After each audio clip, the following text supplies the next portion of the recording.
sexto ano, sejam muito bem-vindos. Eu sou a professora Débora. Nós vamos começar separando o material para a aula de hoje. Você vai precisar de um caderno, uma folha, um lápis, uma borracha ou uma caneta, se você preferir. Eu vou dar agora um tempo para que você registre no seu caderno ou na sua folha o número da aula e a disciplina que estamos trabalhando.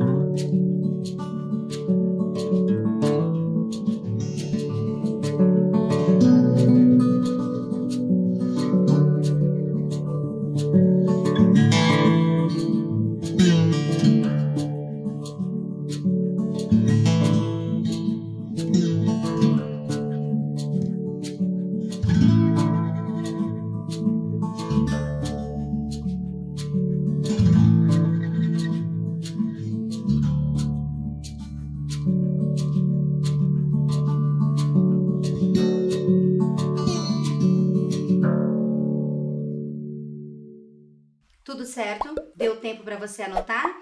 Então vamos à aula de hoje. Começaremos analisando o que nós fizemos na aula anterior, certo? Na aula anterior, nós trabalhamos com o gênero textual conto. E você aprendeu que contos são narrativas breves, com começo, meio e fim, que fazem parte do conto o narrador, os personagens, o enredo, o tempo e o espaço. Tudo isso organizado numa sequência de acontecimentos que a gente chama de enredo. Você também aprendeu que muitas vezes nós podemos usar outras palavras, pronomes, sinônimos, para substituir termos dentro do texto para evitar repetições. Fizemos algumas brincadeiras, fizemos o jogo dos elementos da narrativa e eu deixei uma tarefa de casa, certo? Eu pedi para que na tarefa de casa você respondesse, que você tentasse explicar. O diagnóstico apresentado pelo Dr. Epaminondas resolveu a situação de Paulo e Dona Coló? Qual era a situação de Paulo e Dona Coló? Paulo e Dona Coló tinham um problema com a mentira. Dona Coló achava que o filho mentia muito, estava incomodada com a fama de mentiroso que o menino tinha. E Paulo só conseguia ver o mundo dessa forma. Quando foi levado ao médico, Dr. Epaminondas disse: "Não tem jeito, não tem o que fazer, Dona Coló. Esse menino é mesmo um caso de poesia." E eu pedi para você explicar. Tendo dito o médico que o menino era um caso de poesia, o problema foi resolvido? A mãe deixou de se incomodar com as histórias do filho? O filho deixou de criar histórias depois do parecer do médico? Eu tô curiosa para saber o que é que você pensou, o que é que você respondeu aí. Vamos pensar em possibilidades de resposta. Vejam comigo. Das opções abaixo, qual não seria um desfecho adequado para a história que lemos? Se você respondeu no seu caderno que sim, o problema foi resolvido, você pode ter colocado que Dona Coló aceitou o parecer do médico e deixou de implicar com as histórias do filho. Ou ainda você pode ter escrito: não, o problema não foi resolvido. Dona Coló resolveu viajar e deixar o filho com suas mentiras. Ou, sim, Dona Coló deu um caderno ao filho para que transformasse suas histórias em livros. Outra possibilidade: Dona Coló não aceitou o parecer do Dr. Epaminondas e procurou o outro médico. Veja, das 4 opções que você tem na tela, apenas uma não está adequada à história que nós lemos. Eu vou te dar um tempo para que você pense e assinale no seu caderno a letra que você acredita que não combina com a história que nós lemos.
Vamos conferir qual foi a resposta que você deu. Vamos pensar juntos agora. Dona Coló aceitou o parecer do médico e deixou de implicar com as histórias do filho. Esse é um desfecho possível. Ela deixou de implicar. Ele não é mentiroso. Ela acreditou no médico e disse, deixe que invente quanto quiser.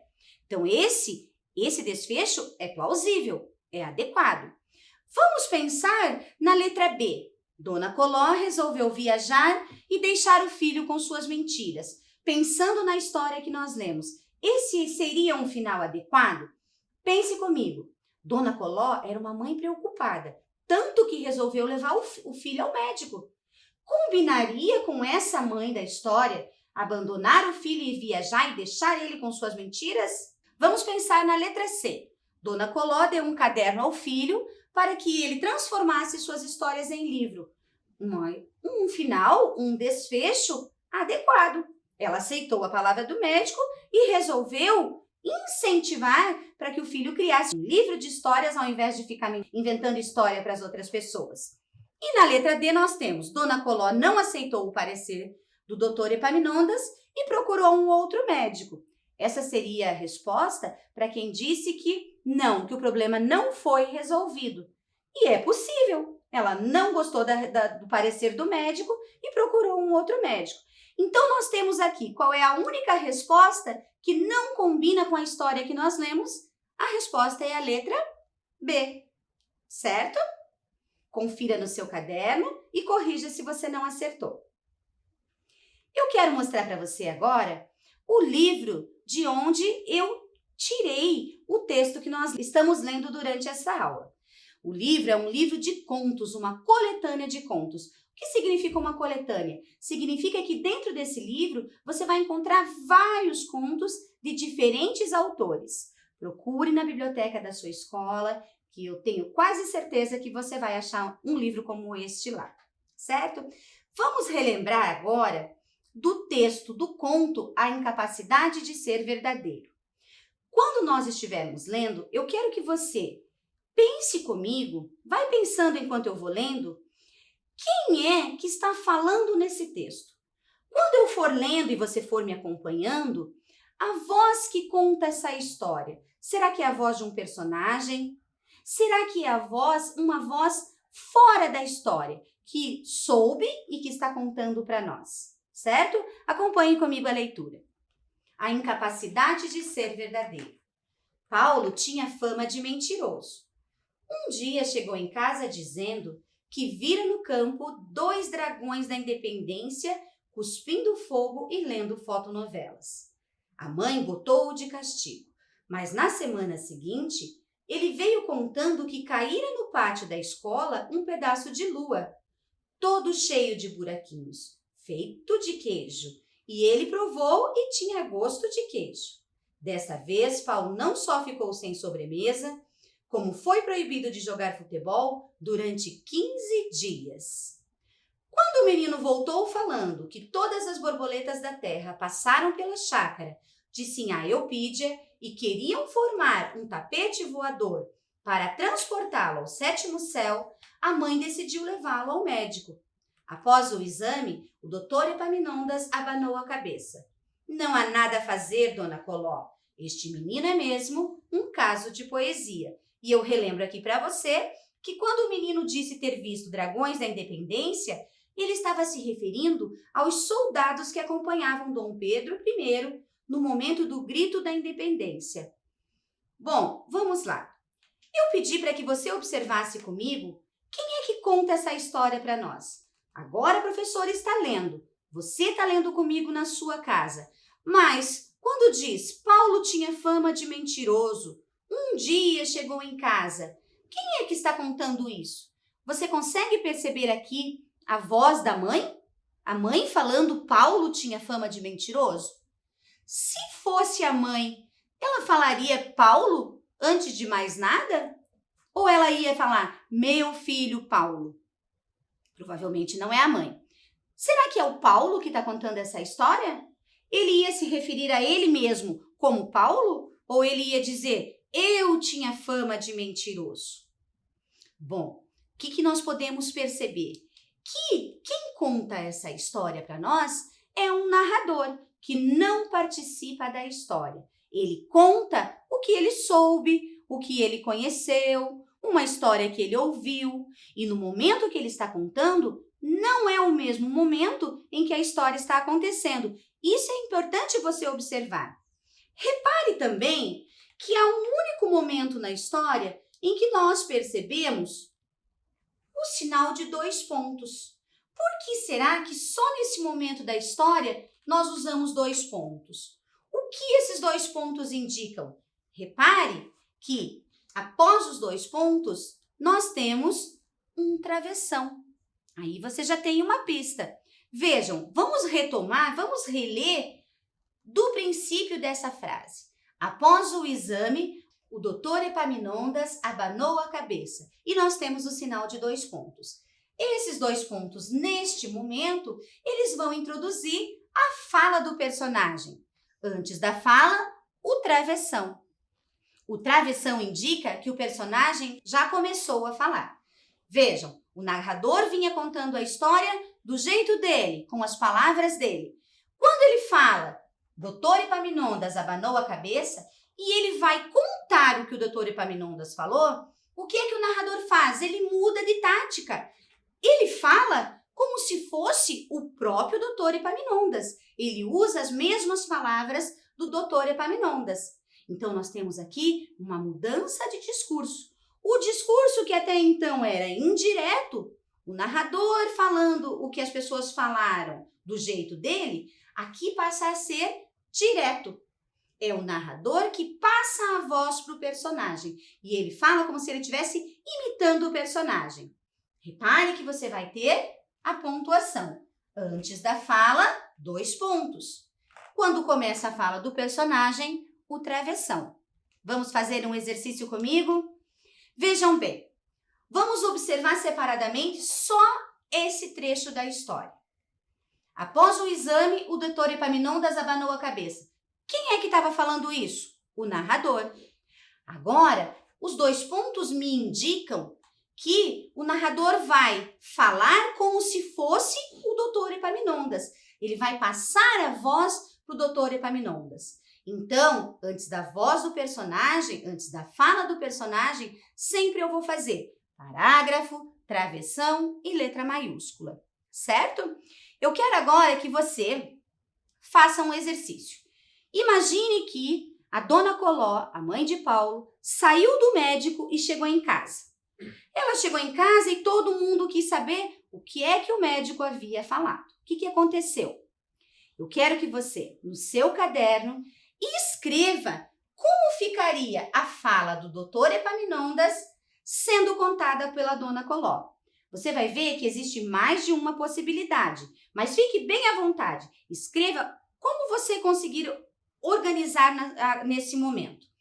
Ela chegou em casa e disse ao marido ou aos familiares. Como é que foi que ela falou? Você agora é o narrador. Você vai escrever como ficaria a fala. Como é que ela contou para os familiares dela o que o médico disse, o parecer do médico. Eu vou dar um tempo para você fazer esse registro.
Estamos de volta. Você conseguiu elaborar uma resposta?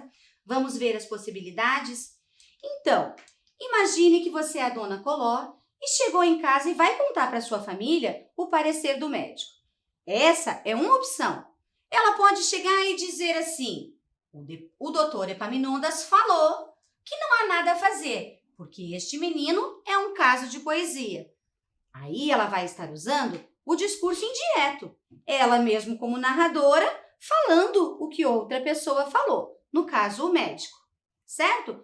Ou Você pode ter escrito também de outra maneira. Você pode ter pensado que a Dona Coló chegou em casa e resolveu contar para a família exatamente do jeito que o médico conversou com ela. Então, ela pode ter chegado em casa e pode ter dito assim: o doutor Epaminondas disse: não há nada a fazer, Dona Coló. Este menino é mesmo um caso de poesia. Vejam, neste momento, quem escreveu dessa forma optou pelo discurso direto. O discurso direto é aquele em que o narrador está falando, ele vai colocar 2 pontos para mostrar que ele vai passar a voz para o personagem e antes da fala do personagem ele vai fazer o parágrafo, o travessão e só então ele vai escrever a fala do personagem, como se ele estivesse imitando o personagem falar. Eu quero chamar sua atenção para um detalhe. Por que é que aqui nós precisamos fazer 2 pontos e travessão? Porque nós estamos treinando a escrita. Na fala, nada disso é preciso, porque eu tenho a participação da pessoa que está conversando comigo. Ela vai me entender. Mas quando eu for escrever, eu preciso fazer as marcações, usar os sinais para que a pessoa compreenda que eu estou fazendo agora um discurso direto. Eu estou passando a voz do narrador para o personagem, certo? Eu vou dar um segundo para que você corrija a tarefa no seu caderno.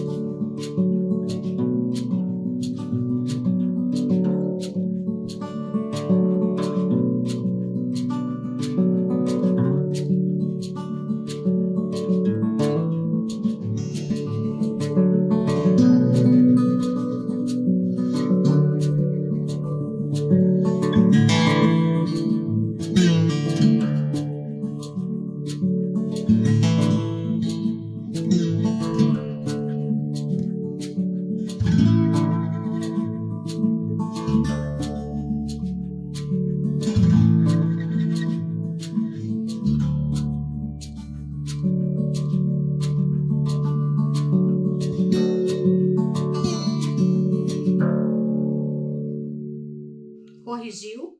Verificou? Eu quero aproveitar e pensar com você. O doutor Epaminondas disse que o caso do menino era um caso de poesia, mas não eram todas as pessoas que pensavam dessa maneira. Lembra-se do que nós lemos? Pense comigo. Paulo, na verdade, para a maioria das pessoas, ele tinha fama de mentiroso. Ele era considerado um mentiroso. Essa era a consequência das ações dele. Eu quero que você pense comigo. Ele ter fama de mentiroso é uma consequência, certo?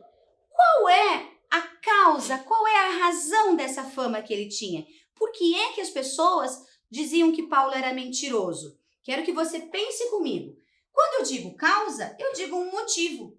Tem que ter um motivo. As pessoas não iam chamá-lo de mentiroso sem ele ter feito nada. Então, eu trouxe aqui para você uma consequência apresentada na nossa história.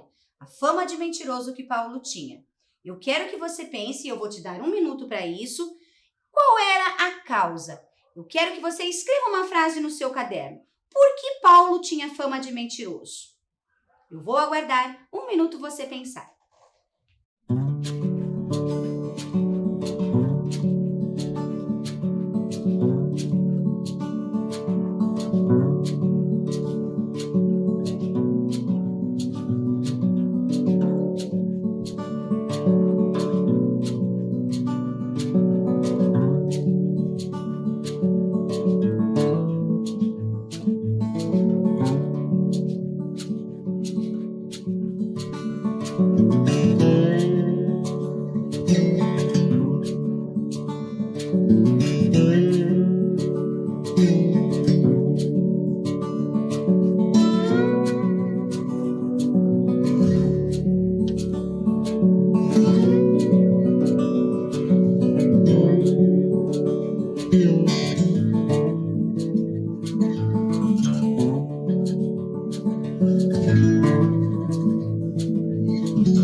Tempo esgotado e eu acredito que essa tenha ficado fácil para você.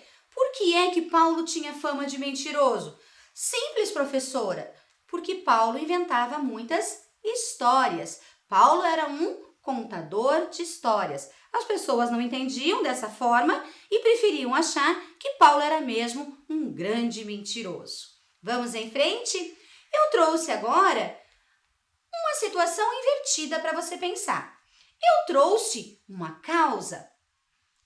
Paulo chegou em casa dizendo que vira no campo 2 dragões da independência cuspindo fogo e lendo fotonovelas. Essa é uma causa, é uma situação apresentada no texto. Eu quero que você me diga qual dessas informações é a informação que representa a consequência da atitude de Paulo. Ele chegou dizendo que viu no campo 2 dragões da independência. E o que aconteceu após essa causa? Qual foi a consequência dessa atitude de Paulo? Eu vou dar um tempinho para que você leia e assinale aí no seu caderno, marque no seu caderno a resposta correta.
Tempo esgotado, confira comigo a resposta correta. A causa que nós temos é: Paulo chegou em casa dizendo que vira no campo 2 dragões da independência, cuspindo fogo e lendo fotonovelas. Qual foi a consequência dessa atitude? O que isso trouxe de consequência para o Paulo? Ora, a mãe colocou-o de castigo. Não ficou por isso mesmo, certo? Vamos aproveitar que nós estamos falando da ação da mãe e eu quero que você repare comigo em algumas palavras que nós vamos ler agora, destacadas nesse trecho do texto. Eu quero que você pense qual é a função dessas palavras nesse trecho. O que elas indicam? O que elas expressam? Vamos lembrar que é o narrador contando a história. Então, o narrador está contando a história e ele diz: Paulo tinha fama de mentiroso. Nós destacamos a palavra tinha. Essa palavra está se referindo ao Paulo. Veja, quando o narrador diz tinha, ele quer dar uma ideia de que Paulo foi mentiroso só uma vez ou que isso era algo frequente na vida do Paulo. Pense comigo. Em outro momento, ele diz assim: um dia chegou em casa dizendo que vira no campo 2 dragões da independência. Um dia chegou. Novamente, é o narrador falando do que o Paulo fez. E ele disse: Paulo chegou. Ele não disse Paulo chegava. Aqui eu não tenho a ideia de uma atitude que se repete. Não, Nessa vez, ele chegou em casa falando dos dragões, certo? Vamos em frente. A mãe botou-o de castigo. É o narrador falando da atitude da mãe. O que a mãe fez? Botou o menino de castigo. Novamente, ele não fala, a mãe botava o menino de castigo, como se isso acontecesse todo dia. Não, ele está dizendo que nessa situação, a mãe botou o menino de castigo. É uma situação que começou e terminou neste momento da narração. Mas na semana seguinte, ele veio contando. Ele quem? O Paulo. É o narrador falando do que o Paulo fez. Que o Paulo veio, para casa contando uma história. É uma situação. Contando que caíra no pátio da escola um pedaço de lua. Vejam, quando o narrador faz a opção por usar o termo caíra, ele quer dar uma ideia de que o pedaço de lua que caiu no pátio da escola, isso foi uma ação anterior ainda ao menino chegar e ver o que tinha acontecido. Então, primeiro caiu o pedaço de lua, depois o menino chegou e olhou e, por último, ele veio contando para casa. Então, esse caíra, ele representa um passado que está mais distante do momento em que o narrador está falando. Temos outros verbos também. Ele provou e tinha gosto de queijo. Veja, ele provou o queijo. É uma ação que começou e terminou naquele momento. No momento anterior ao que o narrador está falando. Ele está contando algo que começou e terminou no passado, certo? Desta vez, Paulo não só ficou sem sobremesa, como foi proibido de jogar futebol. Paulo ficou e foi proibido. São ações que aconteceram e terminaram no passado. Você observou como o sentido das palavras interfere no entendimento da história? Essas palavras destacadas, elas nos dão ideia do tempo em que as ações ocorreram. Então, pensando na escolha de palavras feitas pelo autor, nesse caso, que escolheu as palavras para que você tivesse o exato sentido do que ele queria expressar, nós vamos pensar juntos na atividade a seguir. Veja, eu listei aqui alguns dos verbos utilizados no texto. Por exemplo, provou, voltou, caíra. E eu quero que você leia e pense qual é a função dessas palavras empregadas no texto. Será que elas serviram, elas foram usadas, para demonstrar, será que elas são responsáveis por expressar ações que ocorrem na história, ou às vezes o estado dos personagens, como eles estavam? Ou será que essas palavras foram usadas para indicar os sentimentos dos personagens durante a história? Quando eu digo voltou, quando eu digo provou, eu estou indicando, eu estou dando nome às ações que aconteceram ou eu estou falando de sentimentos? Pense por um minutinho e nós já voltamos para conferir.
Tempo esgotado, vamos conferir a sua resposta?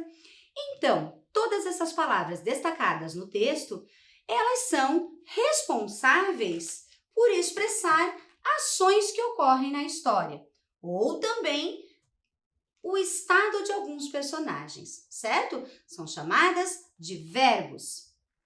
E essas palavras, que nós chamamos de verbos, têm essa função de expressar, de demonstrar, de nomear as ações que ocorreram na história. E você percebeu que todas essas palavras, elas indicam o tempo passado? O autor, ao fazer essa opção, ele usou diferentes tipos de passado. Vejam, passado nós também chamamos na língua portuguesa de pretérito. Em alguns momentos, o autor escolheu palavras no pretérito que a gente chama de perfeito. O que significa pretérito perfeito? Significa que o autor optou por palavras que indicam ações que começaram e terminaram no passado. Ou seja, um dia chegou em casa dizendo. Chegou é um verbo que me mostra uma ação que ocorreu uma vez e terminou, certo? A próxima, a mãe botou-o de castigo. A mãe fez essa ação e essa ação foi concluída antes do momento em que o narrador está contando. Outro exemplo, ele veio contando. Ação que começou e terminou no passado, antes do momento da fala do narrador. Temos ainda mais um exemplo. Ele provou e tinha gosto de queijo. O menino provou uma vez e essa ação terminou. Então, nós temos aqui um exemplo de pretérito perfeito. É aquela escolha que nós fazemos quando nós queremos nos referir a uma ação anterior ao momento da fala e que no tempo passado a que pertence foi finalizada. O narrador escolheu essas palavras para demonstrar que essas ações ocorreram antes da fala do narrador. Ocorreram e terminaram naquele mesmo momento. Não era algo habitual que acontecia sempre. Mas o autor fez outras escolhas também. Ele usou um outro tipo de pretérito, a que nós chamamos de pretérito imperfeito. Veja os exemplos. Paulo tinha fama de mentiroso. Vejam, diferente do pretérito perfeito, aquele que demonstra uma ação que aconteceu e terminou, quando eu digo tinha fama de mentiroso, significa o quê? Que era um hábito que acontecia com frequência. Se não fosse assim, o autor poderia ter escrito que ele teve fama de mentiroso em certo momento da sua vida e isso terminou. Mas o autor não faz essa opção. Ele nos dá a ideia de que isso aconteceu durante muito tempo, certo? Próximo exemplo. As borboletas que iriam formar um tapete voador. Será que conseguiram? Não sabemos. Essa ação pode ter sido interrompida, não ter sido acabada e dá uma ideia de algo que não foi concluído. Quando isso acontece, nós estamos usando o pretérito imperfeito, que é aquele que nós usamos para nos referirmos a uma ação anterior ao momento da fala e que, no tempo passado a que pertence, não foi finalizada. Paulo tinha fama. Não se sabe se ainda não tem, quando deixou de ter. Podendo ter sido, por exemplo, interrompida interrompida por outro acontecimento. As borboletas queriam formar. Será que conseguiram? Não sabemos. E ainda temos a escolha do autor por palavras que indicam o tempo verbal pretérito mais que perfeito, que foi a escolha do autor quando ele quis te dar ideia de uma ação que ocorre antes ainda de outra ação que ele já vem falando. Então, veja o exemplo comigo. Ele veio contando que caíra no pátio da escola um pedaço de lua. Vejam, o narrador está te contando o que aconteceu. Ele te conta que o menino chegou em casa contando algo que aconteceu antes ainda com ele. O pedaço de lua que caíra no pátio da escola. Outro exemplo, um dia chegou em casa dizendo que vira no campo 2 dragões da independência. Novamente, é o narrador contando algo que já aconteceu. O menino chegou em casa dizendo que algo ocorreu antes ainda desse momento da fala. Ele vira na escola os dragões da independência. Então, aí, nós temos a definição do pretérito mais que perfeito, que é utilizado para fazer referência a uma ação que ocorreu em um passado longínquo, como acontece nos contos de fada, por exemplo. Além disso, ele é utilizado quando desejamos expressar uma ação passada que aconteceu anteriormente a outra ação também passada. Ok? Eu espero que você tenha compreendido. Não se preocupe, porque nós vamos adiante com esse assunto. Nossa aula fica por aqui hoje e eu aguardo você na próxima aula, certo? Cuide-se e até a próxima!